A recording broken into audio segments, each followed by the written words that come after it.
Welcome back. Karnataka prime ಟೈಮ್ಗೆ ಸ್ವಾಗತ. ಮೈಸೂರಿನಲ್ಲಿ ಕಾಂಗ್ರೆಸ್ನ ಪರಾಜಿತ ಅಭ್ಯರ್ಥಿ ಎಂ ಲಕ್ಷ್ಮಣ್ ನಾಲಿಗೆ ಹರಿಬಿಟ್ಟು ಇದೀಗ ಜನಾಕ್ರೋಶಕ್ಕೆ ಕಾರಣವಾಗಿದ್ದಾರೆ. ಅವರು ತಾನು ಗೆದ್ದಿಲ್ಲ ಅಂಥೇಳಿ ಮೈಸೂರು ಮತದಾರರನ್ನು ಸ್ಯಾಡಿಸ್ಟ್ ಅಂತ ಕರೆದಿದ್ದಾರೆ. ಸ್ಯಾಡಿಸ್ಟ್ ಮೈಂಡ್ ಸೆಟ್ ಅಂತೇಳಿ. ನನ್ನನ್ನು ಸೋಲಿಸಿ ಬೇಜಾರಿಲ್ಲ, ಆದರೆ ಸಿ ಎಂ ತಪ್ಪೇನು?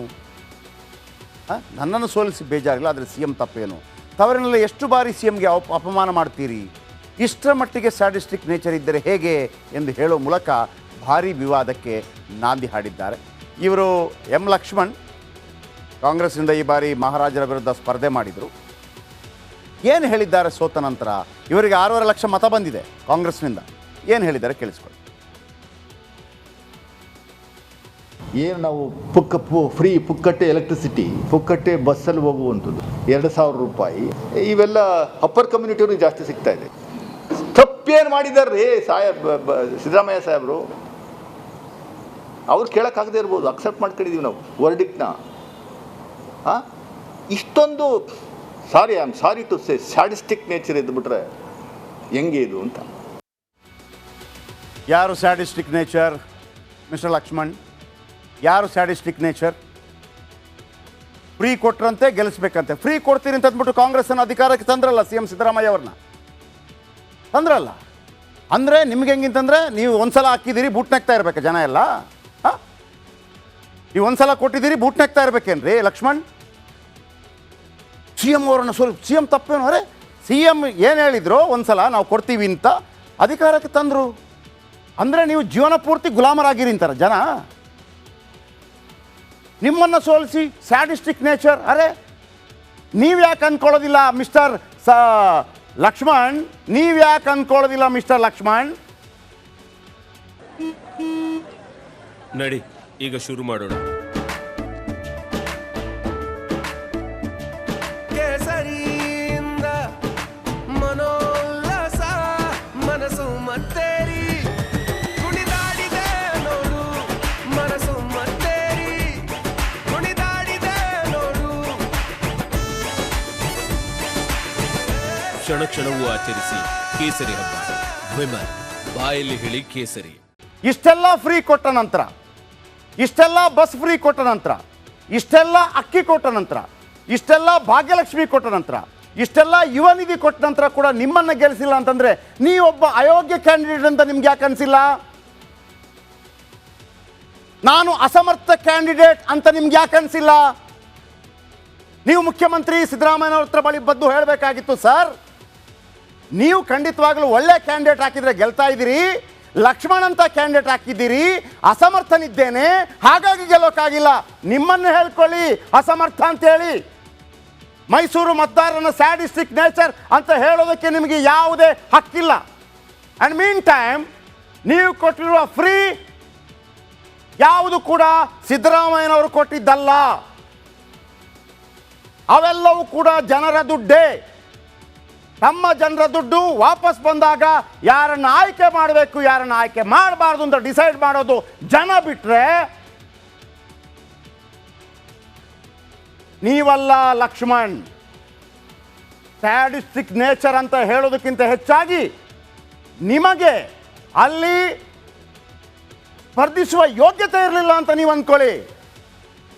6 ಲಕ್ಷ ಜನ ನಿಮ್ಗೆ ವೋಟ್ ಹಾಕಿದ್ದಾರೆ. ಸ್ಯಾಡಿಸ್ಟಿಕ್ ನೇಚರ್ ಅಂದರೆ ದುಡ್ಡು ಕೊಟ್ಟರೆ, ಫ್ರೀ ಕೊಟ್ಟರೆ ನಿಮ್ಮನ್ನು ಗೆಲ್ಲಿಸ್ಬಿಡ್ಬೇಕು. ಹೌದ್ರಿ, ಗೆಲ್ಲಿಸಿದ್ದಾರೆ ಸಿದ್ದರಾಮಯ್ಯನವರನ್ನು. ಫ್ರೀ ಕೊಡ್ತೀನಿ ಅಂದಿದ್ದಕ್ಕೆ, ಗ್ಯಾರಂಟಿ ಕೊಡ್ತೀನಿ ಅಂದಿದ್ದಕ್ಕೆ ಇದಾರಲ್ಲ ಮುಖ್ಯಮಂತ್ರಿಯಾಗಿ. ಅವರನ್ನು ಏನು ಜನ ಕೆಳಗಿಳಿಸಿಲ್ವಲ್ಲ? ಅದ್ಯಾಕಿಲ್ಲ ಲಕ್ಷ್ಮಣ್? ಲಕ್ಷ್ಮಣ್ ಅವರೇ, ಜನರನ್ನು ಇಷ್ಟು ಕೀಳಾಗಿ ನೋಡಬೇಡಿ. 2013ರಿಂದ 2018 ಗೆಲ್ಲಿಸಿಲ್ವಾ ಮುಖ್ಯಮಂತ್ರಿಗಳನ್ನು? ವರುಣಾದಲ್ಲಿ ಗೆಲ್ಲಿಸಿಲ್ವಾ? ಅಂದರೆ ಬೇರೆಯವರು ಬರಲೇಬಾರ್ದು. ಹಬ್ಬ ಸ್ಯಾಡಿಸ್ಟಿಕ್ ನೇಚರ್ ಅಂತೆ. ಏನ್ರಿ ತಪ್ಪು ಮಾಡಿದ್ದಾರೆ ಮುಖ್ಯಮಂತ್ರಿ? ಅದು ಜನ ಡಿಸೈಡ್ ಮಾಡ್ತಾರೆ. ಅವರನ್ನು ಸ್ಯಾಡಿಸ್ಟಿಕ್ ನೇಚರ್ ಅಂತ ಕರೆಯುವಂಥ ಯಾವುದೇ ಅರ್ಹತೆ ನೀವು ಹೊಂದಿಲ್ಲ.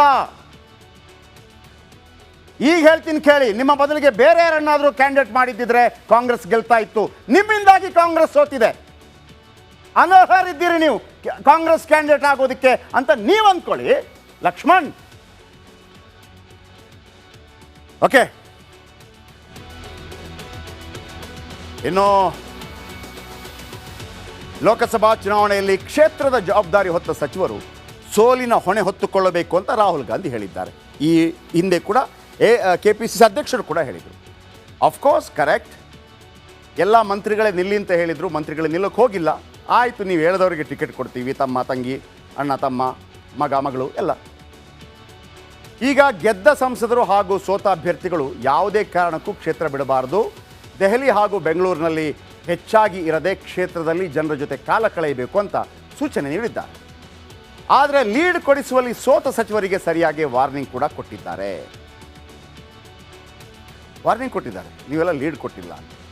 ಹಾಗಿದ್ರೆ ನಾನು ಮೊದಲೇ ಹೇಳಿದೆ, ಈಗ ಕೇಳೋಕ್ಕಾಗತ್ತಾ ನಿಮಗೆ? ಲೀಡ್ ಕೊಟ್ಟಿಲ್ಲ, ಸಚಿವಗಿರಿಗೆ ರಾಜೀನಾಮೆ ಕೊಡಿ ಅಂತ ಕೇಳೋಕ್ಕಾಗತ್ತಾ? ಈಗ ನಾನು ಒಬ್ಬ ಸಚಿವನಾಗಿದ್ದು ನಾನು ಲೀಡ್ ಕೊಟ್ಟಿಲ್ಲ ಅಂತ ಇಟ್ಕೊಳ್ಳಿ, ನಾನು ಲೀಡ್ ಕೊಟ್ಟಿಲ್ಲ, ಏನು ಮಾಡಬೇಕು? ಸಚಿವಗಿರಿಗೆ ರಾಜೀನಾಮೆ ಕೊಡಬೇಕಲ್ವಾ? ನೀವು ಮೊದಲೇ ಹೇಳ್ದಂಗೆ ಹೊಣೆ ಹೊತ್ಕೋಬೇಕಲ್ವಾ? ಈಗ ಸಿದ್ದರಾಮಯ್ಯನವರು ನನ್ನ ಕರಿಬೋದು, ಅಥವಾ KPCC ಅಧ್ಯಕ್ಷರು ನಮ್ಮನ್ನು ಕರಿಬೋದು, ಏನ್ರಿ ಲೀಡ್ ಕೊಟ್ಟಿಲ್ಲ. ಆಗ ನಾನೇನು ಹೇಳ್ಬೋದು? ಸರ್, ನಾನು ಲೀಡ್ ಕೊಟ್ಟಿಲ್ಲ ನಿಜ, ನೀವು ಮೈಸೂರಲ್ಲಿ ನೀವೇ ಗೆಲ್ಲಿಸ್ಕೊಂಡಿಲ್ಲ ಲಕ್ಷ್ಮಣ್ ಅವ್ರನ್ನ, ಸ್ಯಾಡಿಸ್ಟ್ ಅಂತ ಹೇಳ್ತಾ ಇದ್ದಾರೆ ಜನರನ್ನು. ಆಮೇಲೆ KPCC ಅಧ್ಯಕ್ಷರು ಕೇಳ್ಬೋದು, ಯಾಕ್ರೆ ಗೆಲ್ಲಿಸಿಲ್ಲ? ಸರ್, ನನ್ನದು ಬಿಡಿ ಸರ್, ನೀವು ನಿಮ್ಮ ತಮ್ಮನನ್ನೇ ಗೆಲ್ಲಿಸಿಲ್ಲ ಅಂತ ಕೇಳಿದರೆ ಹೆಂಗಾಗ್ಬೋದು? ಸೊ ಹಾಗಾಗಿ ನನ್ನ ಪ್ರಕಾರ ಒಂದು ರೀತಿಯಲ್ಲಿ ಮುಖ್ಯಮಂತ್ರಿ ಮತ್ತು ಉಪಮುಖ್ಯಮಂತ್ರಿಗಳು ಕೂಡ ಇಕ್ಕಟ್ಟಲ್ಲಿ ಸಿಲುಕಿದ್ದಾರೆ. ಆದರೆ ಒಂದಿದ್ದದ್ದು 9 ಆಗಿದ್ದು ಏನು ಕಡಿಮೆ ಅಲ್ಲ, ಒಂದಿದ್ದದ್ದು 9 ಆಗಿದ್ದು ಕಡಿಮೆ ಅಲ್ಲ. ಕಾಂಗ್ರೆಸ್ಗಿದ್ದದ್ದು ಕೂಡ 10ರಿಂದ 15 ಬರ್ಬೋದು ಅಂಥೇಳಿ. ಆದರೆ ನಿಮ್ಗೆ ಗೊತ್ತಿದೆ, ಲೋಕಸಭಾ ಚುನಾವಣೆ ಸಂದರ್ಭದಲ್ಲಿ ಮೋದಿ ಪರವಾದ ಅಲೆಗಳು ಸ್ವಲ್ಪ ಜಾಸ್ತಿ ಇರುತ್ತೆ ಅಂತ ಗೊತ್ತಿದೆ. ಆದರೆ ಕೋಲಾರ ಗೆಲ್ಲಬಹುದಾಗಿತ್ತು, ಅದರ ಬಗ್ಗೆ ಯಾರೂ ಮಾತಾಡ್ತಾ ಇಲ್ಲ ಕಾಂಗ್ರೆಸ್ ಅವರು. ಮೈಸೂರಲ್ಲಿ ಒಳ್ಳೆ ಕ್ಯಾಂಡಿಡೇಟ್ ಆಗಿದ್ರೆ ಗೆಲ್ಲಬಹುದಿತ್ತೇನೋ ಲಕ್ಷ್ಮಣ್ ಬದಲಾಗಿ. ಈ ಥರ ಓಟ್ ಹಾಕಿದವರನ್ನ ಸ್ಯಾಡಿಸ್ಟ್ ನೇಚರ್ ಅಂತ ಹೇಳುವಂಥ ಕರ್ಮ ಬರ್ತಿರಲಿಲ್ಲ. ಓಕೆ, ಈಗ ಅನೇಕ ಸಚಿವರು ಮುನ್ನಡೆ ಕೊಟ್ಟಿದ್ದಾರೆ, ಹಿನ್ನಡೆ ಕೊಟ್ಟಿದ್ದಾರೆ. ಯಾರು ಅಂತ ಹೇಳ್ಬಿಡ್ತೀನಿ. ಮೊದಲಿಗೆ ಸಿದ್ದರಾಮಯ್ಯ. ಓಕೆ, ಯಾರೆಲ್ಲ? ಮೊದಲಿಗೆ ಸಿದ್ದರಾಮಯ್ಯನವರು ವರುಣ ಕ್ಷೇತ್ರ, ಇದು ಚಾಮರಾಜನಗರ ಕ್ಷೇತ್ರಕ್ಕೆ ಬರುತ್ತೆ. ಓಕೆ, ಅಲ್ಲಿ ಗೆದ್ದಿದ್ದಾರೆ. ಯಾರು? ಸುನಿಲ್ ಬೋಸ್ ಗೆದ್ದಿದ್ದಾರೆ. 33,352 ಮತ ಕಾಂಗ್ರೆಸ್ಗೆ ಲೀಡ್ ಬಂದಿದೆ. ಆದರೆ ಮೈಸೂರಲ್ಲಿ ಯಾಕೆ ಸೋತರು ಅಂತೇಳಿ ಸಿದ್ದರಾಮಯ್ಯ ಅಂತ ಹೇಳುವಾಗ, ಸಿದ್ದರಾಮಯ್ಯ ಅವರಿಗೆ ಅವರದೇ ಆದಂಥ ಒಂದು ಶಕ್ತಿ ಇದೆ. ಮೈಸೂರು ಅವರ ತವರು ಜಿಲ್ಲೆ. ಇಲ್ಲಿ ಪ್ರಶ್ನೆ ಬರೋದು ಮೈಸೂರಲ್ಲಿ ಗೆದ್ರಾ ಇಲ್ವಾ ಅಂತೇಳಿ. ನಾವು ಮೊನ್ನೆಯಿಂದ ಹೇಳ್ತಾ ಇದ್ವಿ, CMಗೂ ಹಿನ್ನಡೆಯಾಗಿದೆ, DK ಶಿವಕುಮಾರ್ಗೂ ಹಿನ್ನಡೆಯಾಗಿದೆ ಅಂತೇಳಿ. 33,352 ಮತ ಓಕೆ ಲೀಡ್ ಕೊಟ್ಟಿದ್ದಾರೆ. ಇನ್ನು DK ಶಿವಕುಮಾರ್ ಕನಕಪುರದಲ್ಲಿ ಲೀಡ್ ಕೊಟ್ಟಿದ್ದಾರೆ, 25,677 ಮತ ಲೀಡ್ ಕೊಟ್ಟಿದ್ದಾರೆ. ಆಮೇಲೆ ಅಲ್ಲಿ ಎರಡೇ ಕಡೆ, ಒಂದು ರಾಮನಗರ, ಇಕ್ಬಾಲ್ ಹುಸೇನ್ 154 ಲೀಡ್ ಕೊಟ್ಟಿದ್ದಾರೆ. ಬಾಲಕೃಷ್ಣ ಇವರೆಲ್ಲ ಲೀಡ್ ಕೊಟ್ಟೇ ಇಲ್ಲ, ಎಲ್ಲ ಡಮಾರ್. ಆಮೇಲೆ ರಂಗನಾಥ್ ಅವರು ಲೀಡ್ ಕೊಟ್ಟಿಲ್ಲ. ಅಲ್ಲಿ 2 ಲಕ್ಷದ ಮತಗಳ ಅಂತರದಿಂದ ಸೋತಿದ್ದಾರೆ. ಈಗ ನೀವುಗಳು ರಾಜೀನಾಮೆ ಕೊಡಬೇಕು ಅಂತ ಕೇಳುವಾಗ ಅವ್ರವ್ರನ್ನ ಕೇಳ್ತಾರೆ, ಸರ್ ನೀವೇ ಸೋಲಿಸಿದಿರಿ, ನಿಮ್ಮ ತಮ್ಮನೇ ಗೆಲ್ಸೋಕ್ಕಾಗಿಲ್ಲ, ನಮ್ಮನ್ನೇನು ಕೇಳ್ತೀರಿ ಅಂತ. ಇರಲಿ ಬಿಡಿ. ಬಹುಶಃ ಯಾವುದೇ ಮಂತ್ರಿಗಳ ರಾಜೀನಾಮೆ ಕೊಡೋ ಪ್ರಕ್ರಿಯೆ ಇರಲಿಕ್ಕಿಲ್ಲ ಅಂದ್ಕೊಂಡಿದ್ದೀನಿ. ಭೈರತಿ ಸುರೇಶ್ ಇವರು ಬೆಂಗಳೂರು ಉತ್ತರಕ್ಕೆ ಬರ್ತಾರೆ. ಬೆಂಗಳೂರು ಉತ್ತರ ಇಲ್ಲಿ ಲೀಡ್ ಕೊಟ್ಟಿದ್ದಾರೆ ಕಾಂಗ್ರೆಸ್ಗೆ. ಆದರೆ ರಾಜೀವ್ ಗೌಡ ಗೆದ್ದಿಲ್ಲ. ಅರ್ಥ ಆಯ್ತಾ? ಅಲ್ಲಿ ಶೋಭಾ ಕರಂದ್ಲಾಜೆ ಗೆದ್ದಿದ್ದಾರೆ. ಈಗ ಇವ್ರ ಹತ್ರ ಕೇಳಿದರೆ ಏನಾಗಿದೆ ಅಂತ, ಸರ್ ನಾವು ಲೀಡ್ ಕೊಟ್ಟಿದ್ವಿ, ಇನ್ನೇನು ಮಾಡಲಿ ಅಂತಾರೆ. ನೆಕ್ಸ್ಟು KJ ಜಾರ್ಜ್, ಸರ್ವಜ್ಞ ನಗರ 74,244 ಮತಗಳನ್ನು ಕೊಟ್ಟಿದ್ದಾರೆ. ಆದರೆ ಕಾಂಗ್ರೆಸ್ ಗೆದ್ದಿಲ್ಲ. ಅವರ ಕ್ಷೇತ್ರದಲ್ಲಿ ದೊಡ್ಡ ಲೀಡ್ ಇದೆ, 74,224 ಸಣ್ಣ ಲೀಡಲ್ಲಿ ದೊಡ್ಡ ಮಟ್ಟದಲ್ಲಿ ಕೊಟ್ಟಿದ್ದಾರೆ. ನೆಕ್ಸ್ಟ್ ಜಮೀರ್ ಅಹಮದ್ ಖಾನ್ 42,953 ಮತ ಚಾಮರಾಜಪೇಟೆ ಲೀಡ್ ಕೊಟ್ಟಿದ್ದಾರೆ. ಆದರೆ ಅಲ್ಲಿ ಗೆಲ್ಲೋಕೆ ಆಗಲಿಲ್ಲ ಕಾಂಗ್ರೆಸ್. ಅವರ ಕ್ಷೇತ್ರದಲ್ಲಿ ಲೀಡ್ ಆಗಿದೆ, ಜಾಸ್ತಿ ಕೊಟ್ಟಿದ್ದಾರೆ. ಶರಣ್ ಪ್ರಕಾಶ್ ಪಾಟೀಲ್ ಸೇಡಂ 9,207 ಮತಗಳ ಲೀಡ್ ಕೊಟ್ಟಿದ್ದಾರೆ. ಇವರು ಸೇಫ್. ಆದರೆ ವಾಲ್ಮೀಕಿ ನಿಗಮ ವಿಚಾರದಲ್ಲಿ ಏನಾಗುತ್ತೆ ಗೊತ್ತಿಲ್ಲ. ನೆಕ್ಸ್ಟು ಶಿವರಾಜ್ ತಂಗಡಗಿ ಕನಕಗಿರಿ MLA ನೋಡಿ, ತಮ್ಮ ಕ್ಷೇತ್ರದಲ್ಲಿ ಕಾಂಗ್ರೆಸ್ಗೆ 4,438 ಮತಗಳ ಲೀಡ್ ಕೊಟ್ಟಿದ್ದಾರೆ. ಇವರು ಸೇಫ್. ಇವರು ಫುಲ್ ಮೀಸೆ ತಿರುಗಿಸಿ ಓಡಾಡ್ತಾ ಇರ್ಬೋದು. ಶರಣಬಸಪ್ಪ ದರ್ಶನಾಪುರ ಶಹಾಪುರದಲ್ಲಿ ಕಲಬುರಗಿ 9,585 ಮತಗಳ ಲೀಡ್ ಮತ್ತು ತಮ್ಮ ಅಭ್ಯರ್ಥಿ ರಾಧಾಕೃಷ್ಣ ದೊಡ್ಡಮನಿ ಗೆದ್ದಿದ್ದಾರೆ. ಮೀಸೆ ತಿರುಗಿಸ್ಕೊಂಡು ತಿರುಗ್ಬೋದು, ಗೆಲ್ಲಿಸಿದ್ದೀವಿ ಅಂತ. ನೆಕ್ಸ್ಟ್ ಬಿ ನಾಗೇಂದ್ರ ಬಳ್ಳಾರಿ ಗ್ರಾಮೀಣ, ಪಾಪ 25,875 ಮತಗಳು ಕೊಟ್ಟಿದ್ದಾರೆ. ಆಮೇಲೆ ಈ ತುಕಾರಾಮ್ ಗೆದ್ದಿದ್ದಾರೆ. ಆದರೆ ಪಾಪ ಅವರೇ ರಾಜೀನಾಮೆ ಕೊಟ್ಟಿದ್ದಾರೆ ಬೇರೆ ಕಾರಣಕ್ಕಾಗಿ. ಇನ್ನೊಂದು ವಿಚಾರ ಏನಪ್ಪ ಅಂದರೆ ಈ ತುಕಾರಾಮ್ ಅವರಿಗೆ ಬೇಸರ ಆಗಿದೆ ಅಂತ, ನಾನು ಹೋಗಲ್ಲಪ್ಪ ಡೆಲ್ಲಿಗೆ, ನಾನಿಲ್ಲಿ ಎಮ್ ಎಲ್ ಎ ಆಗಿರ್ತೀನಿ ಅಂತ ಅಂದ್ಕೊಂಡಿದ್ದಾರಂತೆ. ಅದ್ರ ಬಗ್ಗೆ ಮಾಹಿತಿ ನಾಳೆ ಕೊಡ್ತೀನಿ. ಇನ್ಯಾರು? ಕೆ ವೆಂಕಟೇಶ್, ಪಿರಿಯಾಪಟ್ಟಣ, 11,744 ಮತಗಳು. ಮೈಸೂರಿಗೆ ಬರುತ್ತೆ ಇದು, ಪಿರಿಯಾಪಟ್ಟಣ ಲೀಡ್ ಕೊಟ್ಟಿದ್ದಾರೆ. ರಹೀಮ್ ಖಾನ್ ಬೀದರ್ನಲ್ಲಿ 32,477 ಮತಗಳ ಲೀಡ್ ಮತ್ತು ಗೆದ್ದಿದ್ದಾರೆ. ಫುಲ್ ರಹೀಮ್ ಖಾನ್ ಫುಲ್ ಮಿಂಚಿಂಗು. Next doctor S C Mahadevappa, T Narasipura, 2,921 ಮತ. ಇವರ ಮಗ ಚಾಮರಾಜನಗರದಲ್ಲಿ ಗೆದ್ದಿದ್ದಾರೆ. ಇವರು ಕೂಡ ಲೀಡ್ ಕೊಟ್ಟಿದ್ದಾರೆ, 2,921 ಮತಗಳು. ಆಮೇಲೆ ಸತೀಶ್ ಜಾರಕಿಹೊಳಿ, ಎಮ್ಮಕನಮರಡಿ, 23,000 ಮತಗಳ ಲೀಡ್ ಮಗಳು ಗೆದ್ದಿದ್ದಾರೆ. ಇವರಿಗೆ ಲಕ್ಷ್ಮಣ ಸವದಿ ಮೇಲೆ ಕೋಪ ಇದೆ, ಅಲ್ಲಿ ಅಥಣಿಯಲ್ಲಿ ಲೀಡ್ ಕೊಟ್ಟಿಲ್ಲ ಅಂತೇಳಿ ಫುಲ್ ಜಗಳ ಶುರುವಾಗಿದೆ, ಏನು ಮಾಡೋಕ್ಕಾಗಲ್ಲ. ನೆಕ್ಸ್ಟ್ ಈಶ್ವರ್ ಖಂಡ್ರೆ, ಮಗ ಗೆದ್ದಿದ್ದಾರೆ, ಮಗನಿಗೆ 16,743 ಮತಗಳ ಲೀಡ್, ಫುಲ್ ಮೀಸೆ. ಓಕೆ. ಪ್ರಿಯಾಂಕರ್ಗೆ ಚಿತ್ತಾಪುರ, ತಮ್ಮ ಯಾರು ತಂದೆಯ ಕ್ಷೇತ್ರ, ಕಳೆದ ಬಾರಿ ಸಂಬಂಧಿ ಗೆದ್ದಿದ್ದಾರೆ, ರಾಧಾಕೃಷ್ಣ ದೊಡ್ಡಮನಿ ಲೀಡ್. ಓಕೆ, ಇದೆಲ್ಲ ಗೆದ್ದವರು, ಇವರೆಲ್ಲ ಸೇಫ್ ಆಯಿತಾ? ಎಲ್ಲ ಸೇಫೇ, ಆದರೆ ಅಂದರೆ ಲೀಡ್ ಕೊಡದವರೇನು ರಾಜೀನಾಮೆ ಕೊಡ್ತಾರೆ ಅಂತೇನಿಲ್ಲ. ನಾನು ಹೇಳಿದ್ನಲ್ವ, ಮುಖ್ಯಮಂತ್ರಿ ಗೆಲ್ಸೋಕ್ಕಾಗಿಲ್ಲ, ಉಪಮುಖ್ಯಮಂತ್ರಿ ಗೆಲ್ಸೋಕ್ಕಾಗಿಲ್ಲ, ಹಾಗಾಗಿ ಅವರಿಬ್ಬರನ್ನು ಇಟ್ಕೊಂಡು ಸೇಫ್. ಯಾರೆಲ್ಲ ಲೀಡ್ ಕೊಟ್ಟಿಲ್ಲ ನೋಡಿ, ಎಸ್ ಮಲ್ಲಿಕಾರ್ಜುನ್ ತಮ್ಮ ಪತ್ನಿಗೆ ಲೀಡ್ ಕೊಡ್ಸೋಕ್ಕಾಗಿಲ್ಲ ರೀ. ಓಕೆ, ಏನಾಗುತ್ತೆ ಗೊತ್ತಿಲ್ಲ ಎಸ್ ಮಲ್ಲಿಕಾರ್ಜುನ್ ವಿಚಾರ. ನೆಕ್ಸ್ಟ್ ಲಕ್ಷ್ಮೀ ಹೆಬ್ಬಾಳ್ಕರ್, ತಮ್ಮ ಮಗ ಮೃಣಾಲ್ ಹೆಬ್ಬಾಳ್ಕರ್ಗೆ ಬೆಳಗಾವಿ ಗ್ರಾಮೀಣದಲ್ಲಿ ಇದು ಬಿ ಜೆ ಪಿಗೆ ಲೀಡು, 50,000. ಇವರ ಮಂತ್ರಿಗಿರಿ ಉಳಿಯತ್ತಾ ಗೊತ್ತಿಲ್ಲ. ಎಸ್ ಮಲ್ಲಿಕಾರ್ಜುನ್, ಲಕ್ಷ್ಮೀ ಹೆಬ್ಬಾಳ್ಕರ್ ಮಂತ್ರಿಗಿರಿ ಉಳಿಯತ್ತಾ? ತಮ್ಮ ಫ್ಯಾಮಿಲಿಗೆ ಕೊಟ್ಟಿದ್ದಾರೆ, ಆದರೂ ಆಗಿಲ್ಲ. ಇನ್ನು ರಾಮಲಿಂಗಾರೆಡ್ಡಿ, BTM ಲೇಔಟ್, ತಮ್ಮ ಮಗಳು, ಬಿ ಜೆ ಪಿಗೆ ಲೀಡು, ತೇಜಸ್ವಿ ಸೂರ್ಯಗೆ ಲೀಡು, ಗೊತ್ತಿಲ್ಲ. ಎಲ್ಲ ಸಿಕ್ಕಾಕೊಂಡ್ಬಿಟ್ರು ಈಗ. ಇನ್ನು ಮಧು ಬಂಗಾರಪ್ಪ, ಅಕ್ಕನಿಗೆ ಸೊರಬದಲ್ಲಿ, ಇದು ಕಾಂಗ್ರೆಸ್ಗೆಲ್ಲ ಬಂದಿರೋದು ಮತ, ಬಿ ಜೆ ಪಿಗೆ ಬಂದಿರೋದು. ರಾಘವೇಂದ್ರಂಗೆ ಬಂದಿದೆ 17,937 ಮತ. ಏನು ಮಾಡ್ತೀರಿ? ರಾಜೀನಾಮೆ ಕೊಡಿಸ್ತೀರಿ? ನೆಕ್ಸ್ಟ್ ಶಿವಾನಂದ್ ಪಾಟೀಲ್, ಬಸವನ ಬಾಗೇವಾಡಿ, ಮಗಳು ಸಂಯುಕ್ತ ಪಾಟೀಲ್, ಅವ್ರು ಹೇಳ್ತಾ ಇದ್ರು ಗಜಕೇಸರಿ ಯೋಗ ಇದೆ ನನಗೆ, ನಾನು ನೆಕ್ಸ್ಟ್ ಪ್ರೈಮ್ ಮಿನಿಸ್ಟರ್ ಆಗ್ತೀನಿ ಅಂತೇಳಿ. ಬಟ್ ಅವರ ತಂದೆ ಕ್ಷೇತ್ರದಲ್ಲೇ ಬರಲಿಲ್ಲ ಒಟ್ಟು ಶಿವಾನಂದ್ ಪಾಟೀಲ್. ಇನ್ನು ಎಸ್ ಮಲ್ಲಿಕಾರ್ಜುನ್ ಹೇಳಿದೆ ನಾನು.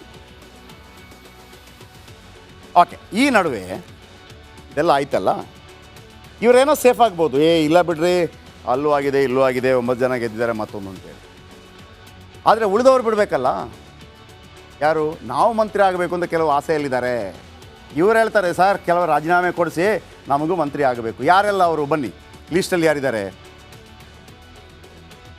ಓಕೆ, ಎಲ್ಲ ಲೀಸ್ಟ್ ಹೇಳ್ತೀನಿ. 1, 2, 3, 4, 5, 6, 7, 8, 9, 10, 11, 12 ಜನ ಇದ್ದಾರೆ ಬೇರೆ ಬೇರೆ ಮಂತ್ರಿಗಳಾಗಬೇಕು ಅಂತೇಳಿ. ಸೊ ಹಾಗಾಗಿ ಸ್ವಲ್ಪ ಇದರ ನಡುವೆ ಒಂದು ಹೇಳ್ಬಿಡ್ತೀನಿ ವೀಕ್ಷಕರೇ. ಇಲ್ಲಿ ತನಕ ಹೇಳ್ತಾ ಇದ್ರಲ್ವ, ಲೋಕಸಭಾ ಚುನಾವಣೆ ನಂತರ ಕಾಂಗ್ರೆಸ್ ಸರ್ಕಾರ ಪತನವಾಗುತ್ತೆ, ಕಾಂಗ್ರೆಸ್ ಸರ್ಕಾರವನ್ನು ಬೀಳಿಸ್ತಾರೆ, ಏಕನಾಥ್ ಶಿಂದೆ ಎಲ್ಲ ಬಾಂಬ್ ಹಾಕಿದ್ರಲ್ಲ, ಎಂಥದ್ದು ಆಗಲ್ಲ. ಸಿದ್ದರಾಮಯ್ಯ ಸರ್ಕಾರ ಸೇಫ್. ಯಾಕೆ ಅಂತಂದರೆ ಅಲ್ಲಿ ಕೇಂದ್ರದಲ್ಲಿ ಸಮ್ಮಿಶ್ರ ಸರ್ಕಾರ ಬಂದ ಕಾರಣಕ್ಕಾಗಿ ಅವರನ್ನು ಉಳಿಸ್ಕೊಳ್ಳೋದೇ ದೊಡ್ಡ ವಿಚಾರ ಆಗಿದೆ. ಇನ್ನು ಇಲ್ಲಿಗೆ ಹೆಂಗೆ ಬರ್ತಾರೆ? ಸೊ ಹಾಗಾಗಿ ಸಿದ್ದರಾಮಯ್ಯ ಸರ್ಕಾರ ಅಲ್ಲಿ ಮೈತ್ರಿ ಸರ್ಕಾರ ಬಂದ ಕಾರಣಕ್ಕಾಗಿ ಸೇಫ್.